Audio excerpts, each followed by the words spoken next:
जिसाय पुस्तक 46 अध्याय। बेल देवर पतन। बेल नई पड़े ओ नव झुंटी पड़े, सेमानक पितुला सबको पशु तथा गोपल उपरे लदी दिया जाइछि।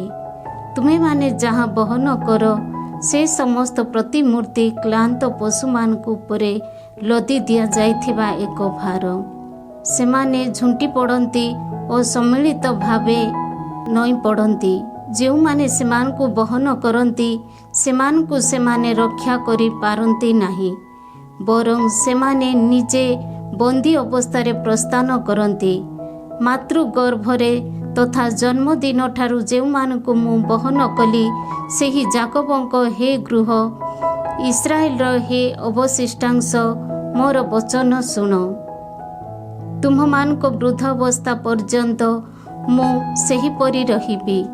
तुमी जेबे पोक केश विशिष्ट हेब तेबे मध्य मु तुम्हमानकु बहन करिबी। मु सृजन कली मु बहन करिबी, मु बहन करिबी, मु रक्षा करिबी। मते कहाँ सहित तुमे तुलना करिबो ओ समान करिबो। आमे जेपरि परस्पर मध्यरे तुलनीय हेउ सेथि सकाशे तुमे मते कहाँ सहित तुलना करिबो। थळीरु बहु परिमाण स्वर्ण ओ तुला दंड द्वारा ओजन करा जाइथिबा रौप्य नेई जणे देवंकु निर्माण करिबा सकाशे सेमाने एक स्वर्णकारकु भड़ारे आणंती। तत्परे ताहार सम्मुखरे प्रणिपात करी सेमाने उपासना करती। ताहाकु सेमानक कांधरे लदी सेमाने बहन करती। जोठारे सेमाने ताहाकु प्रतिष्ठा करती ताहा से स्थान रे ठिया हुए। ताहा स्वस्थानरु अन्यत्र गति करि पारे नाही। केही जदि ताहाकु निवेदन करे तेबे ताहा किछि ही उत्तर दिए नाही किंबा ताकु क्लेशरु रक्षा करि पारे नाही। भविष्यतर अधीश प्रभु, हे अपराधी माने स्मरण करी यह विवेचना कर, मनरे अनुध्यान कर, पुरातन कार्य सबु स्मरण कर। मु अटे ईश्वर, मु व्यतीत अन्य केही नाही। मु अटे ईश्वर ओ मो सदृश अन्य केही नाही। मोर उपदेश स्थायी होई रहिबो ओ मोर लक्ष्य मु साधन करिबी बोली कही मु प्रारंभरु भाबी विषय सबु प्रकाश कली ओ घटिबाकु थिबा कार्य प्राचीन कालरु प्रकाश कली। प्राच्यरु मु एक हिंस्र पक्षी को डाकिबी ओ जिए मोर अभीष्ट साधन करिबो ताकु मु सुदूररु आह्वान करिबी। मु कही अछि ओ मु ताहाकु कार्य परिणत करिबी। मु निष्पत्ति नहीं अछि ओ ताहा मु साधन करिबी। मुक्ति सुदूरवर्ती एहिपरि तुम मध्यरु जेउ माने आलोचना करंती सेही हे अनमन्य चित्त विशिष्ट व्यक्ति माने मो कथा सुन। मु मुक्ति सन्निकट करिअछि, ताहा सुदूर नुहि। मु परित्राण को विलंबित करिबी नाही। सियन को परित्राण ओ इस्राएल को महिमा मु प्रदान करिबी। 47 अध्याय। बाबिलोन संबोधरे विलाप। हे बाबिलोन रो कुमारी कन्या, ओल्हाई आसी धूली रे बस। हे कालदीय कन्या, सिंहासन त्याग करी भूस्थली रे आसीन हुओ, कारण तुमे आउ केबे हे कोमल तथा सुकुमारी नाम रे अभिहित हेब नाही। चकी पथरे नहीं शस्य पेश, तुमर ओढ़णी काढ़ी दियो, पोशाक काढ़ी पकाओ ओ नग्न पादरे नदी अतिक्रम कर। तुमर उलग्नता अनावृत हेब ओ तुमर लज्जा प्रकाशित हेब। मु प्रतिशोध नेबी ओ कौनसी व्यक्ति को अव्याहति देबी नाही। आम्भ मानक उद्धार करता इस्राएल रो सही पवित्रतम अटंती। से सेनाधीश प्रभु नाम रे नामित।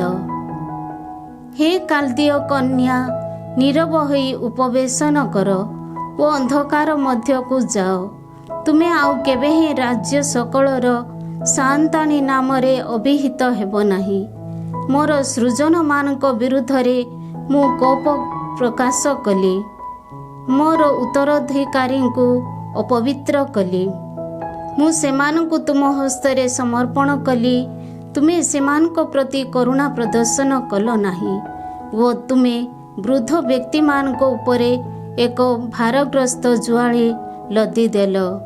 ଏହାର ଉଦ୍ଦେଶ୍ୟ ନ ବୁଝି କିମ୍ବା ଏହାର ପରିଣାମ କ'ଣ ହେବ ବୋଲି ଚିନ୍ତା ନ କରି ମୁଁ ସର୍ବଦା ସାନ୍ତାଣୀ ହୋଇ ରହିବି ବୋଲି ତୁମେ ଭାବି ନେଲ।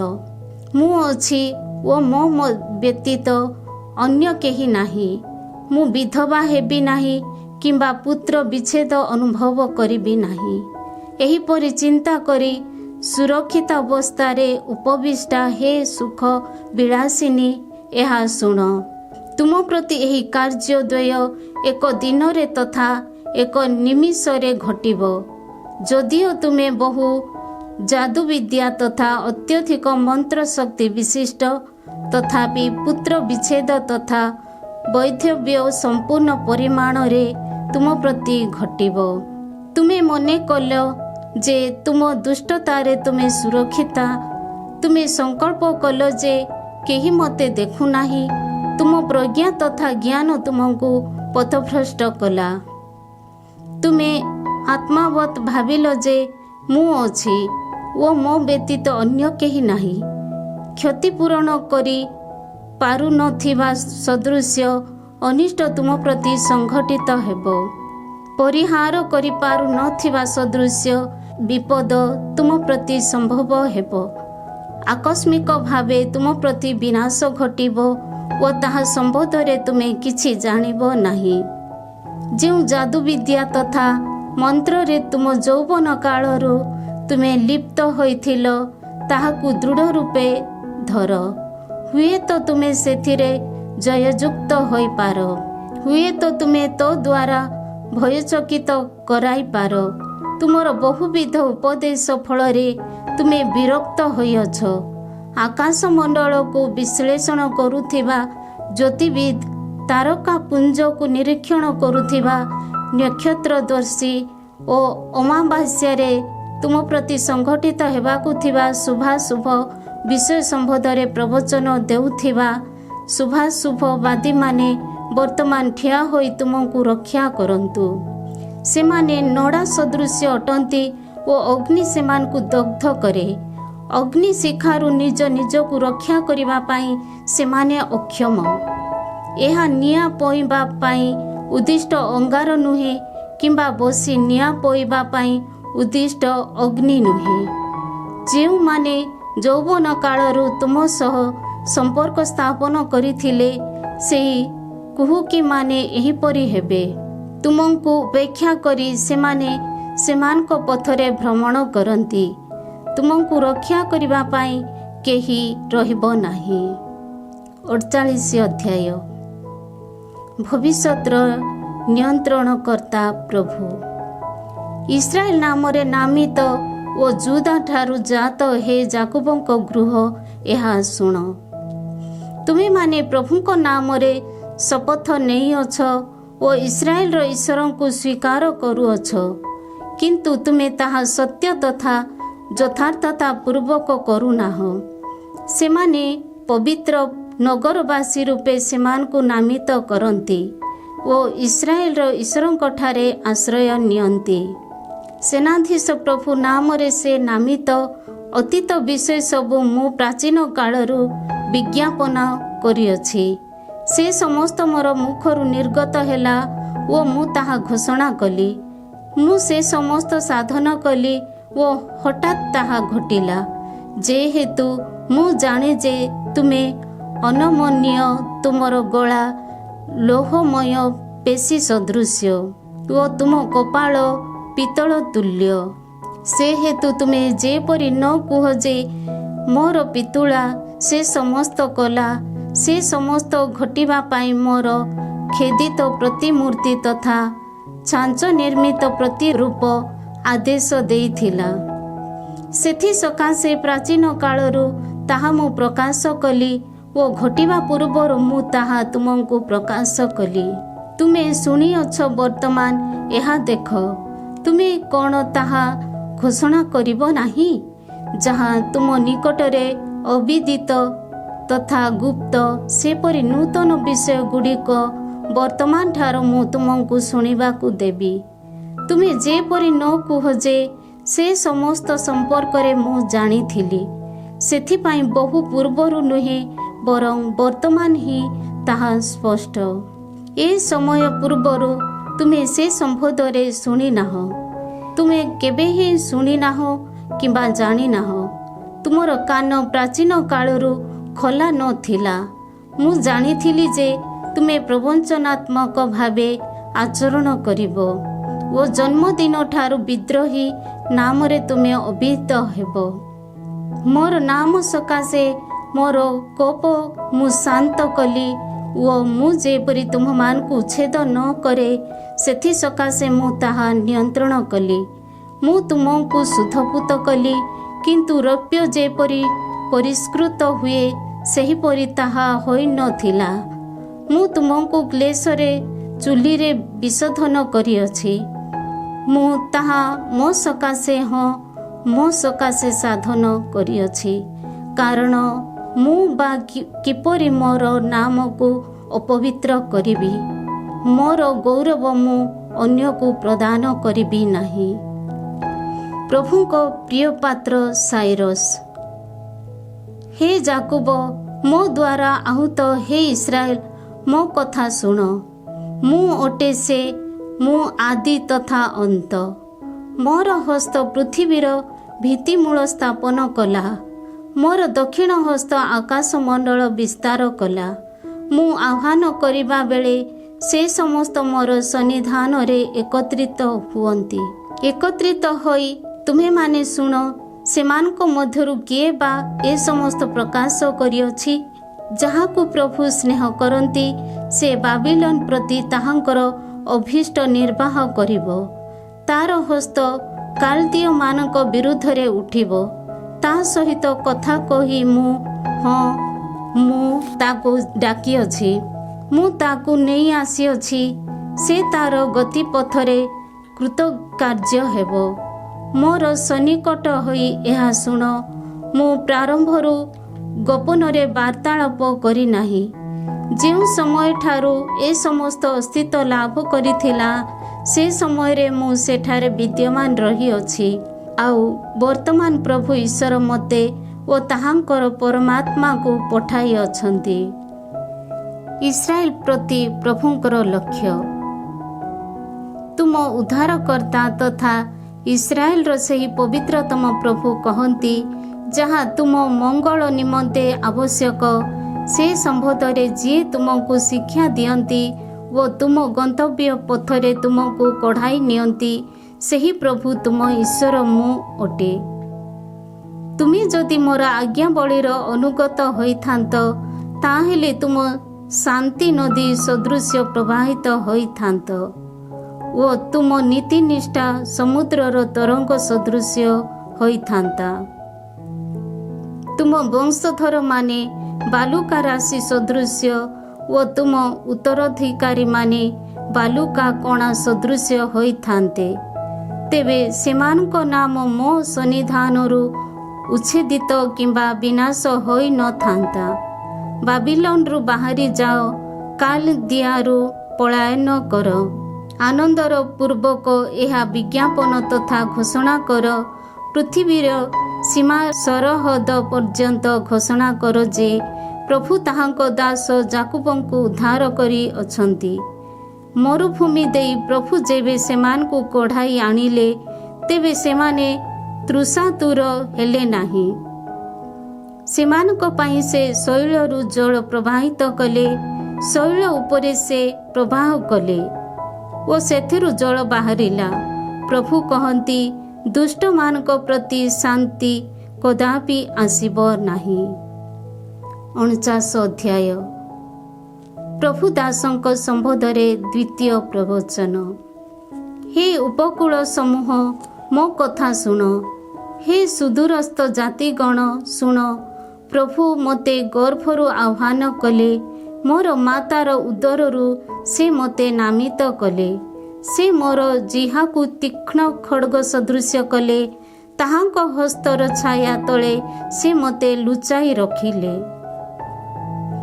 ଶାଣ କରାଯାଇଥିବା ସ୍ୱର ସଦୃଶ୍ୟ ସେ ମୋତେ କଲେ ଓ ତାହାଙ୍କ ତୁଣିର ମଧ୍ୟରେ ମୋତେ ଲୁଚାଇ ରଖିଲେ। ସେ ମୋତେ କହିଲେ, ହେ ଇସ୍ରାଏଲ, ତୁମେ ମୋର ଦାସ, ତୁମଠାରେ ମୁଁ ଗୌରବାନ୍ୱିତ ହେବି। କିନ୍ତୁ ମୁଁ କହିଲି, ମୁଁ ବୃଥାରେ ପରିଶ୍ରମ କଲି, ବୃଥା ତଥା ନିଷ୍ଫଳରେ ମୋର ଶକ୍ତିକୁ ମୁଁ ବ୍ୟୟ କଲି। ତଥାପି ମୋର ଅଧିକାରାଂଶ ପ୍ରଭୁଙ୍କଠାରେ ଓ ମୋର ପ୍ରତିଫଳ ମୋର ଈଶ୍ୱରଙ୍କଠାରେ ଅବସ୍ଥିତ। ଯାକୋବଙ୍କୁ ଫେରାଇ ଆଣିବା ଓ ଇସ୍ରାଏଲକୁ ତାହାଙ୍କ ସମୀପରେ ଏକତ୍ରିତ କରିବା ପାଇଁ ଯେ ମୋତେ ମାତୃଗର୍ଭରେ ସ୍ୱଦାସ ରୂପେ ରୂପାୟିତ କଲେ, ସେହି ପ୍ରଭୁ ବର୍ତ୍ତମାନ କହନ୍ତି, କାରଣ ପ୍ରଭୁଙ୍କ ଦୃଷ୍ଟିରେ ମୁଁ ଆଦୃତ ଓ ମୋର ଈଶ୍ୱର ମୋର ଶକ୍ତି ହୋଇଅଛନ୍ତି। ସେ କହନ୍ତି, ଯାକୋବଙ୍କ ଗୋଷ୍ଠୀ ସମୂହକୁ ଉନ୍ନୀତ କରିବା ଓ ଇସ୍ରାଏଲର ଅବଶିଷ୍ଟାଂଶକୁ ରକ୍ଷା କରିବା ପାଇଁ ତୁମେ ହେବ ମୋର ଦାସ। ତୁମ ନିମନ୍ତେ ଏହା ଏକ ଅତୀବ ଲଘୁ ବିଷୟ। ମୋର ପରିତ୍ରାଣକୁ ପୃଥିବୀର ପ୍ରାନ୍ତ ପର୍ଯ୍ୟନ୍ତ ପହଞ୍ଚାଇବା ଉଦ୍ଦେଶ୍ୟରେ ମୁଁ ତୁମକୁ ଜନତା ସକଳର ଜ୍ୟୋତି ସ୍ୱରୂପ ପ୍ରଦାନ କରିବି। ଯିଏ ଅତ୍ୟଧିକ ଘୃଣିତ, ଜାତିମାନଙ୍କ ଦ୍ୱାରା ବିଦ୍ୱେଷିତ ଓ ଶାସକମାନଙ୍କ ଦାସ ସ୍ୱରୂପ, ତାକୁ ଇସ୍ରାଏଲର ପରିତ୍ରାତା ତଥା ତାର ସେହି ପବିତ୍ରତମ କହନ୍ତି, ଯିଏ ତୁମକୁ ମନୋନୀତ କଲେ, ସେହି ବିଶ୍ୱସ୍ତ ତଥା ଇସ୍ରାଏଲର ପବିତ୍ରତମଙ୍କ ପ୍ରଭୁଙ୍କ ଯୋଗୁଁ ରାଜାମାନେ ତୁମକୁ ଦେଖି ଦଣ୍ଡାୟମାନ ହେବେ। ଶାସକମାନେ ତୁମ ସମ୍ମୁଖରେ ସାଷ୍ଟାଙ୍ଗ ପ୍ରଣିପାତ କରିବେ। ପ୍ରବାସୀମାନଙ୍କ ପ୍ରତ୍ୟାବର୍ତ୍ତନ। ପ୍ରଭୁ ଏହା କହନ୍ତି, ଅନୁଗ୍ରହର ସମୟରେ ମୁଁ ତୁମକୁ ଉତ୍ତର ଦେଲି, ପରିତ୍ରାଣର ଦିବସରେ ମୁଁ ତୁମକୁ ସାହାଯ୍ୟ କଲି। ଦେଶକୁ ସ୍ଥାପନ କରିବା ଓ ବିଜନ ହୋଇଥିବା ଉତ୍ତରାଧିକାରୀ ବିଭକ୍ତ କରିବା ପାଇଁ ମୁଁ ତୁମକୁ ସଂରକ୍ଷଣ କଲି ଓ ଏକ ବ୍ୟବସ୍ଥା ବିଧାନ ସ୍ୱରୂପ ତୁମକୁ ମୁଁ ଜନତା ନିକଟରେ ପ୍ରଦାନ କଲି। ମୁଁ ବନ୍ଦୀମାନଙ୍କୁ କହିଲି, ବାହାରି ଆସ ଓ ତିମିର ବାସୀମାନଙ୍କୁ କହିଲି, ଉଭା ହୁଅ। ସମଗ୍ର ଗତିପଥ ତମାମ ସେମାନେ ଆପ୍ୟାୟିତ ହେବେ ଓ ସମସ୍ତେ ଶୂନ୍ୟ ପାହାଡ଼ ସେମାନଙ୍କ ଚାରଣ ଭୂମି ହେବ। ସେମାନେ ଆଉ କେବେ ହିଁ କ୍ଷୁଧାର୍ଥ କିମ୍ବା ତୃଷାର୍ତ୍ତ ହେବେ ନାହିଁ। ଉତ୍ତପ୍ତ ବାୟୁ କିମ୍ବା ସୂର୍ଯ୍ୟ ସେମାନଙ୍କୁ କାଟିବ ନାହିଁ, କାରଣ ଯିଏ ସେମାନଙ୍କୁ କରୁଣା କରନ୍ତି ସେ ସେମାନଙ୍କୁ ପଥ ପ୍ରଦର୍ଶନ କରିବେ ଓ ଜଳ ସ୍ରୋତ ପାର୍ଶ୍ୱ ଦେଇ ସେ ସେମାନଙ୍କୁ ବାଟ କଢ଼ାଇବେ। ମୋର ସମସ୍ତ ପର୍ବତକୁ ମୁଁ ପଥରେ ପରିଣତ କରିବି ଓ ରାଜପଥ ସକଳ ଉତ୍ଥିତ ହେବ। ସେମାନେ ସୁଦୂରରୁ, ଉତ୍ତର ତଥା ପଶ୍ଚିମରୁ ଓ ସିୟନ ଦେଶରୁ ଆସିବେ। ହେ ନଭମଣ୍ଡଳ, ଆନନ୍ଦ ଗାନ କର। ହେ ଧରାଧାମ, ଉଲ୍ଲସିତ ହୁଅ। ହେ ପର୍ବତ ସକଳ, ଅଟ୍ଟହାସ ପୂର୍ବକ ଗାନ କର। କାରଣ ପ୍ରଭୁ ତାହାଙ୍କ ସୃଜନମାନଙ୍କୁ ଆଶ୍ୱସ୍ତ କରିଅଛନ୍ତି ଓ ଦୁଃଖିତମାନଙ୍କୁ ପ୍ରତି ସେ ଅନୁକମ୍ପା ପ୍ରଦର୍ଶନ କରିବେ। କିନ୍ତୁ ସିୟନ କହିଲା, ପ୍ରଭୁ ମୋତେ ପରିତ୍ୟାଗ କରିଅଛନ୍ତି, ମୋର ପ୍ରଭୁ ମୋତେ ବିସ୍ମୃତ ହୋଇଛନ୍ତି। ଜଣେ ନାରୀ କ'ଣ ତାର ସ୍ତନ୍ୟପାୟୀ ଶିଶୁକୁ ବିସ୍ମରଣ କରିପାରିବ? ତାର ଗର୍ଭବଳ ପୁତ୍ର ପ୍ରତି ସେ କ'ଣ ଦୟା କରିବ ନାହିଁ? ଯଦିଓ ସେମାନେ ବିସ୍ମୃତ ହୋଇପାରନ୍ତି, ତଥାପି ମୁଁ ତୁମକୁ ବିସ୍ମରଣ କରିବି ନାହିଁ। ଦେଖ, ମୋର କରତଳରେ ମୁଁ ତୁମକୁ ରେଖାଙ୍କିତ କରିଅଛି। ତୁମର ପ୍ରାଚୀର ସର୍ବଦା ମୋ ସନ୍ନିଧାନରେ ଅବସ୍ଥିତ। ତୁମ ପୁନଃ ନିର୍ମାତାମାନେ ତୁମକୁ ବିନାଶ କରୁଥିବା ବ୍ୟକ୍ତି ମାନଙ୍କ ଅପେକ୍ଷା ଅଧିକ ତ୍ୱରାନ୍ୱିତ ହୁଅନ୍ତି। ଯେଉଁମାନେ ତୁମକୁ ବିଜନ କରିଥିଲେ ସେମାନେ ତୁମ ସମୀପରୁ ପ୍ରସ୍ଥାନ କରନ୍ତି। ଚକ୍ଷୁ ଉଠାଇ ଚତୁଃପାର୍ଶ୍ୱ ଦେଖ, ଏକତ୍ରିତ ହୋଇ ସେମାନେ ତୁମ ନିକଟକୁ ଆସନ୍ତି। ଶପଥ କରି ପ୍ରଭୁ କହନ୍ତି, ଆଭରଣ ସଦୃଶ୍ୟ ତୁମେ ସେମାନଙ୍କୁ ପରିଧାନ କରିବ। ଜଣେ ବଧୂ ସଦୃଶ୍ୟ ତୁମେ ସେମାନଙ୍କୁ ଦୃଢ଼ ରୂପେ ଧରି ରଖିବ। ଯାହା ବିଜନ, ଶୂନ୍ୟ ତଥା ଲୁଣ୍ଠିତ, ସେହି ତୁମର ସ୍ଥଳ ସବୁ ତୁମ ଅଧିବାସୀମାନଙ୍କ ବସତି ପାଇଁ ଅବଶ୍ୟ ଖୁବ୍ ଅପ୍ରଶସ୍ତ ହେବ। ଯେଉଁମାନେ ତୁମକୁ ଗ୍ରାସ କରିଥିଲେ ସେମାନେ ତୁମ ସମୀପରୁ ଦୂରେଇ ଯିବେ। ବିୟୋଗ କାଳରେ ତୁମ ପାଇଁ ଜାତ ସନ୍ତାନମାନେ ତୁମକୁ କହିବେ, ମୋର ବସତି ପାଇଁ ଏହି ସ୍ଥାନ ଅଛି ଅପ୍ରଶସ୍ତ। ବାସ କରିବା ପାଇଁ ମୋତେ ସ୍ଥାନ ଦିଅ। ସେ ସମୟରେ ତୁମେ ଆତ୍ମବତ୍ କହିବ, ବିୟୋଗ ବିଧୁରା, ବଧ୍ୟା, ନିର୍ବାସିତା ତଥା ପରିତ୍ୟକ୍ତା ହୋଇଥିବା ମୋ ପାଇଁ କିଏ ବା ଏମାନଙ୍କୁ ଜନ୍ମ ଦେଲା? ପୁଣି କିଏ ଏମାନଙ୍କୁ ପ୍ରତିପୋଷଣ କଲା? ମୁଁ ଏକାଙ୍କିନୀ ଥିଲି, ତାହେଲେ ଏମାନେ କେଉଁଠାରୁ ଆସିଲେ? ପ୍ରଭୁ କହନ୍ତି, ଜନତା ଆଡ଼େ ମୋର ହସ୍ତ ମୁଁ ଉଠାଇବି ଓ ମୁଁ ସେମାନଙ୍କୁ ମୋର ସଂକେତ ଦେଖାଇବି। ସେମାନେ ତୁମ ପୁତ୍ରମାନଙ୍କୁ ସେମାନଙ୍କ ବକ୍ଷରେ ଧରି ଆଣିବେ ଓ ତୁମ କନ୍ୟାମାନଙ୍କୁ ସ୍କନ୍ଧରେ ବହି ନେଇ ଆସିବେ। ରାଜାମାନେ ତୁମର ପାଳିତ ପିତା ଓ ସେମାନଙ୍କ ରାଣୀମାନେ ତୁମମାନଙ୍କ ଧାତ୍ରୀ ମାତା ହେବେ। ତୁମ ସମ୍ମୁଖରେ ମୁହଁ ମାଡ଼ି ସେମାନେ ସାଷ୍ଟାଙ୍ଗ ପ୍ରଣିପାତ କରିବେ ଓ ତୁମ ପାଦ ଧୂଳି ଚାଟିବେ। ସେତେବେଳେ ତୁମେମାନେ ଜାଣିବ ଯେ ମୁଁ ଅଟେ ପ୍ରଭୁ। ଯେଉଁମାନେ ମୋ ସକାଶେ ଅପେକ୍ଷା କରନ୍ତି ସେମାନେ ଲଜ୍ଜିତ ହେବେ ନାହିଁ। ଶକ୍ତିଶାଳୀର କବଳରୁ ଶିକାର କ'ଣ ଅପସାରିତ ହୋଇପାରିବ? କିମ୍ବା ସ୍ୱେଚ୍ଛାଚାରୀଙ୍କ ଅଧୀନରୁ ଦାସମାନଙ୍କୁ ମୁକ୍ତ କରିପାରିବ? କିନ୍ତୁ ପ୍ରଭୁ ଏହିପରି କହନ୍ତି, ଶକ୍ତିଶାଳୀର କବଳରୁ ଦାସମାନେ ଅବଶ୍ୟ ଅପସାରିତ ହେବେ ଓ ସ୍ୱେଚ୍ଛାଚାରୀ ଅଧୀନରୁ ଶିକାର ମୁକ୍ତ କରାଯିବ। କାରଣ ଯେଉଁମାନେ ତୁମ ସଙ୍ଗରେ ସଂଗ୍ରାମ କରନ୍ତି ସେମାନଙ୍କ ସହ ମୁଁ ସଂଗ୍ରାମ କରିବି ଓ ତୁମ ସନ୍ତାନମାନଙ୍କୁ ମୁଁ ରକ୍ଷା କରିବି। ତୁମ ଅତ୍ୟାଚାରୀମାନେ ଯେପରି ସେମାନଙ୍କ ନିଜ ମାଂସ ଭକ୍ଷଣ କରନ୍ତି ସେଥିସକାଶେ ମୁଁ ସୁଯୋଗ ସୃଷ୍ଟି କରିବି ଓ ଦ୍ରାକ୍ଷାରସ ଯେପରି ପାନ କରାଯାଏ ସେହିପରି ସେମାନେ ସେମାନଙ୍କ ରକ୍ତ ପାନ କରି ମାତାଲ ହେବେ।